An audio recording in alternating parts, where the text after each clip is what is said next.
गया कॉन्फ़िगरेशन, हो गया हमारा कॉमन कलेक्टर। तो तीसरा कॉन्फ़िगरेशन क्या हो गया, कॉमन कलेक्टर। तो नाम क्या है, कॉमन कलेक्टर। तो कलेक्टर क्या होगा, कॉमन रहेगा। तो हम इनपुट कहाँ पर लेंगे, तो बेस में, क्योंकि हम बोले थे कि बेस में, और आउटपुट लेते हैं कलेक्टर में, लेकिन कलेक्टर यूज हो गया तो लेंगे कहाँ, इमीटर में।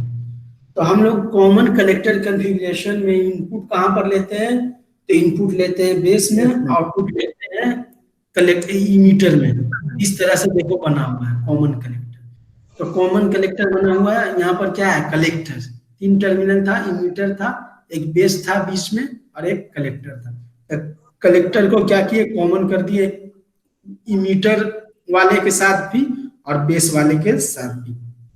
यहाँ पर बेस के बीच में ये वोल्टेज दिए, और यहाँ पर कलेक्टर के बीच में ये जो वोल्टेज देते हैं ये बायसिंग के लिए देते हैं। किस चीज के लिए, बायसिंग के लिए। हम क्या बताए थे कि हमको एम्पलीफायर की तरह यूज करना है, किसको, ट्रांजिस्टर को। तो एम्पलीफायर की तरह यूज करने के लिए हम क्या बताए थे कि हमारा जो बेस और इमीटर रहना चाहिए, बेस इमीटर क्या होना चाहिए, फॉरवर्ड बायस रहना चाहिए, और बेस और कलेक्टर कैसा रहना चाहिए, रिवर्स बायस। तो फॉरवर्ड बायस कहने का मतलब क्या हो गया कि अगर पी को हम लोग क्या कनेक्ट करेंगे, पॉजिटिव टर्मिनल से, और एन को माइनस टर्मिनल से। और अगर हमको रिवर्स करना है तो पी को क्या करेंगे, निगेटिव से, और एन को पॉजिटिव से। तो देखो यहाँ पर हमको बेस और इमीटर को क्या करना है, फॉरवर्ड बायस करना है, ये वाला। तो बेस इमीटर क्या है, यहाँ पर कनेक्टेड नहीं है, तो बेस कलेक्टर, बेस इमीटर। तो हम क्या लेंगे, बेस, ये लेंगे, ये वाला जो इमीटर और कलेक्टर है, ये वाला। तो इमीटर कलेक्टर क्या हो जाएगा, पी, ये यहाँ पर है, बेस है। तो बेस को हम क्या लेंगे, बेस क्या है हमारा, एन से जुड़ा हुआ है, इमीटर क्या जुड़ा हुआ है, पी से। तो हम ऐसा कनेक्शन करेंगे कि इमीटर, बेस इमीटर को हमको क्या लेना है, फॉरवर्ड बायस। तो बेस में क्या है, एन टाइप, यहाँ पर क्या है, पी टाइप है ना, यहाँ पर लगा हुआ है। तो एन टाइप को क्या करेंगे, अगर हमको फॉरवर्ड करना है बेस और इमीटर को, तो बेस को हमको एन को किससे, माइनस से कनेक्ट करना होगा। तो एन को क्या कनेक्ट किए, माइनस से। पी को क्या कनेक्ट करना होगा, प्लस से। तो पी को कनेक्ट कर दिए प्लस से। तो हमारा बेस और इमीटर कैसा हो गया, ये पी और एन, ये दोनों पीएन जंक्शन कैसा बन गया, फॉरवर्ड बायस बन गया, फॉरवर्ड बायस। अब दूसरा क्या होता है, हम बोलते हैं बेस और कलेक्टर को, यही दोनों हमेशा देखना है। किसी भी कॉन्फ़िगरेशन में हम लोग बेस इमीटर देखते हैं और बेस कलेक्टर देखते हैं। तो हमारा फिर बच गया बेस और कलेक्टर। तो बेस टर्मिनल के पास गए, कलेक्टर टर्मिनल के पास में गए। तो बेस कलेक्टर कैसा रहना चाहिए, रिवर्स रहना चाहिए। रिवर्स कहने का मतलब बेस कलेक्टर, तो बेस को क्या किया, कलेक्टर को क्या किए हैं यहाँ पर, बेस, हाँ, कलेक्टर को यहाँ पर क्या किए हैं, पी प्लस से, और ये बेस को क्या किए हैं, माइनस से कनेक्ट कर दिए। लेकिन ये वाला देखो, यहाँ पर ये वाला कंसीडर नहीं कर, ये वाला, ये इमीटर वाला, क्योंकि कलेक्टर कहाँ है, इससे जुड़ा हुआ ये वाला। तो कलेक्टर को क्या किए हैं, इसको भी माइनस से कनेक्ट किए हैं, और बेस को भी माइनस से कनेक्ट किए हैं। तो अब इन दोनों में देखेंगे, अगर जैसे में 2 टर्मिनल है और दोनों माइनस से कनेक्टेड है, अगर बेस है जिसमें पीएन जंक्शन डायोड है, तो दोनों अगर माइनस से कनेक्टेड है, तो हम क्या निकालेंगे, दोनों में देखेंगे कि जो ज्यादा माइनस वाला से कनेक्टेड है, तो जो ज्यादा माइनस वाला कनेक्टेड होगा उसको बोलेंगे कि ये निगेटिव हो गया, और जो कम माइनस वाला कनेक्टेड है उसको क्या बोलेंगे, पॉजिटिव। तो यहाँ जो बेस कनेक्टेड रहता है वो ज्यादा माइनस वाला से कनेक्टेड रहता है, और ये वाला क्या होता है, नहीं, ये वाला कम माइनस से कनेक्टेड होगा, और ये इसका वैल्यू वी का वैल्यू ज्यादा होता है, ये ज्यादा वाला माइनस से कनेक्टेड होता है। इसलिए बोलेंगे कि बेस कलेक्टर कैसा है, रिवर्स बायस बन जाएगा। तो इसमें ये पहला क्या हो गया, पीएनपी हो गया, दूसरा क्या हो गया, एनपीएन हो गया। तो दोनों में देख लेते हैं कि अपना क्या है कॉन्फ़िगरेशन का।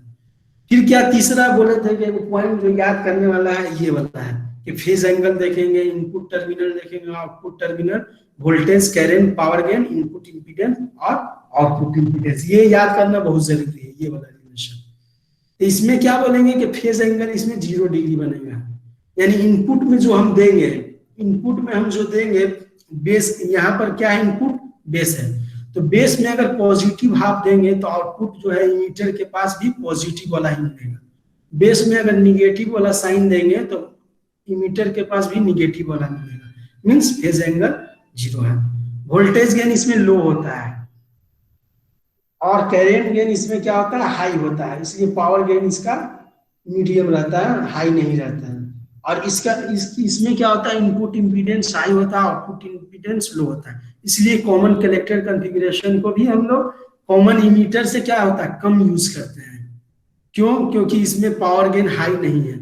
जिसका पावर गेन हाई रहेगा, इनपुट इंपीडेंस आउटपुट इंपीडेंस दोनों हाई रहेगा, उस तरह के हम ट्रांजिस्टर को क्या करते हैं, प्रीफर करते हैं, ज्यादा यूज करते हैं।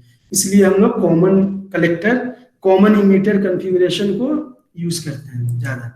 और इसमें फिर वही होगा कि आउटपुट कैरेक्टरिस्टिक इस तरह से ड्रा होगा कि पहले क्या होगा, लीनियरली इंक्रीज करेगा, तो आउटपुट कैरेक्टरिस्टिक कहने का मतलब आउटपुट कैरेंट यानी emitter current by emitter collector voltage VC, दोनों से ड्रा कर दिए और दिखाएंगे। पहले लीनियरली इंक्रीज करेगा, फिर जाके कांस्टेंट, लीनियरली कुछ देर इंक्रीज करेगा, फिर कांस्टेंट इंक्रीज करेगा, कांस्टेंट इंक्रीज करेगा, कांस्टेंट। और ये जो बोले थे क्या VC का वैल्यू 0.2 वोल्ट या 0 वोल्ट होता है, तो उससे लेफ्ट साइड के रीजन को जो वाई एक्सिस से नजदीक रहेगा उसको सैचुरेशन, एक साइड किससे जो नजदीक होता है जहां पर आउटपुट करंट 0 हो जाए, उस साइड के रीजन को कट ऑफ बोलते हैं, और जो बीच वाला हो गया एक्टिव हो गया। तो हमारा क्या हो गया, तीनों में अगर ये करें, जैसे में अगर देखें कंपैरिजन करें तो क्या हो गया, 3 तरह का कॉन्फ़िगरेशन हो गया, common emitter, common base, common collector.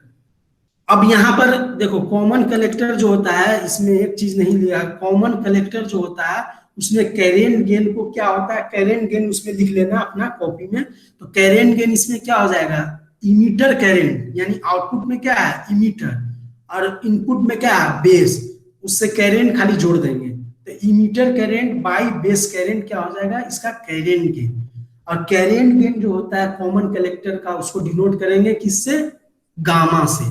तो 3 रिलेशन हो गया। तो कॉमन बेस हो गया, उसमें कैरेंट गेन क्या हो गया अल्फा, उसका वैल्यू 0.95 से 0.998 तक रहता है। दूसरा हो गया बीटा, कॉमन इमीटर, उसमें कैरेंट गेन बीटा से डिनोट करते हैं, इसका वैल्यू 50 से 500 के बीच में होता है, या कहीं कहीं बुक में दिया रहता है 220 से लेकर के 200 के बीच में रहता है। और तीसरा हो गया, एक होता है कॉमन कलेक्टर, उसमें कैरेंट गेन को किससे डिनोट करेंगे, गामा। तो गामा बराबर क्या हो जाता है 1 प्लस बीटा, यानी बीटा में एक जोड़ देंगे तो गामा का वैल्यू आ जाता है। तो बीटा में एक जोड़ देंगे तो गामा का वैल्यू आ जाता है, यानी गामा बराबर लिख लेना कॉपी में 1 प्लस बीटा, यानी बीटा में एक जोड़ देंगे, कॉमन इमीटर वाला कैरेंट गेन में एक जोड़ देंगे तो कॉमन कलेक्टर का कैरेंट गेन मिल जाता है, यानी उसका भी कैरेंट गेन इसी के बराबर ही रहता है। इसलिए हम लोग क्या किए कि कॉमन कलेक्टर को ज्यादा उतना यूज नहीं करते, सबसे ज्यादा यूज कॉमन इमीटर को करते हैं। और दूसरा चीज क्या हो गया, फेज एंगल। तो फेज एंगल क्या हो गया, कॉमन बेस में 0, कॉमन इमीटर में 180 और कॉमन कलेक्टर में कितना रहेगा 0। फिर अगर बात किया जाए तो वोल्टेज गेन, तो वोल्टेज गेन क्या होगा, ये जो कॉमन बेस में क्या होता है हाई, कॉमन कलेक्टर में लो होता है, और ये जो होता है कॉमन इमीटर उसमें हाई रहेगा। उसमें देखो कॉमन इमीटर है, उसमें कैरेंट गेन भी हाई रहेगा, वोल्टेज गेन भी हाई रहेगा, इसलिए पावर गेन भी क्या हो जाता है हाई हो जाता है, या कहीं कहीं पर मीडियम भी लिखा रहता है। अब इनपुट इंपीडेंस का बात किया जाए तो इनपुट इंपीडेंस उसमें क्या होता है, दोनों हाई रहेगा या उसको बोलते हैं मीडियम रहेगा, किसमें कॉमन इमीटर में। लेकिन क्या होता है कॉमन बेस में, तो कॉमन बेस स्टार्ट हुआ था इसलिए उसको याद करने के लिए ऐसे बोलना, इसमें इनपुट रेसिस्टेंस लो, आउटपुट रेसिस्टेंस हाई होता है। तो कॉमन बेस में जो होगा कॉमन कलेक्टर में वो उल्टा हो जाता है। तो कॉमन बेस में क्या था, input resistance high, output resistance ना, इनपुट रेसिस्टेंस लो, आउटपुट रेसिस्टेंस हाई था। तो कॉमन कलेक्टर में उल्टा हो जाएगा, इनपुट रेसिस्टेंस क्या हो जाएगा हाई, यहाँ लो था तो वहां हाई, और वहां हाई था आउटपुट रेसिस्टेंस तो वहां लो हो जाएगा।